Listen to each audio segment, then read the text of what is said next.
Folks, we've all been waiting a long time. Some of us have distracted ourselves with other companies' games, whereas others have gone insane following leaks. But at long last, we may rejoice, for after 7.5 years of the Nintendo Switch being on the market, Nintendo have finally revealed the Switch 2. And I feel the need to stress how long 7.5 years is. When the Switch launched, I was in my final year of primary school. When the Switch 2 is scheduled to launch, I will likely be starting my first year of university.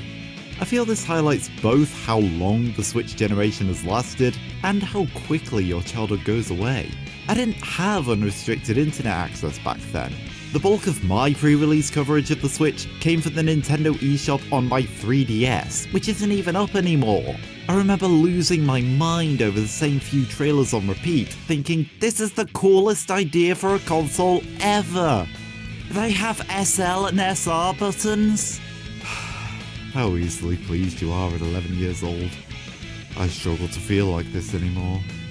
Enough with the existentialism. If there's anything in the world to reignite that childish glee, it's the reveal of the Switch 2. We can lose our minds again over all the new cool ideas like... where are the new cool ideas? The trailer spent so long hyping up the hardware for what appears to be just a bigger, beefier Switch.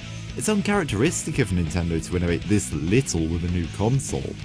Yet, it works. The Switch's core idea still works, so in the short term they can release simply another Switch with upgraded specs. It's what Sony and Microsoft have been doing all this time. However, I do worry about the long term.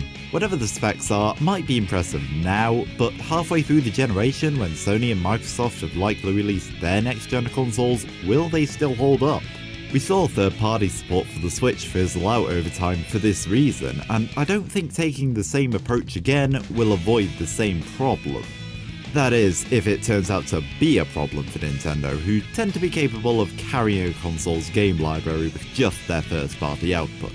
This is the real reason I'm excited for the Switch 2, the new games that'll be possible on it. Even just the potential for typically once-per-console games like Mario Kart, the one game we saw in the trailer, but also 3D Mario, Animal Crossing, and Super Smash Bros. To be put back on the table is enough to excite me.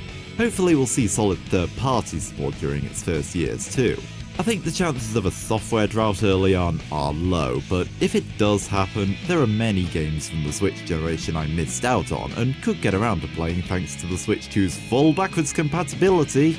This was the only feature I especially wanted, so I'm very pleased it's here. Once I've set up the new console, I can safely sell the old console for some cash back and have one less device I need to keep plugged in my house. That's so convenient that it makes pre-ordering the console look more appealing, but at the moment I can't do that, nor can I fairly decide whether it'd be worth it. We still don't know its price, release date, hardware specs, or any concrete info on games beyond Mario Kart.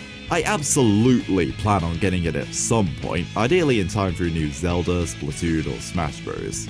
Hopefully that Switch 2 Direct in April will have all the details. Stay safe out there, and enjoy the Switch 2 hype while it lasts.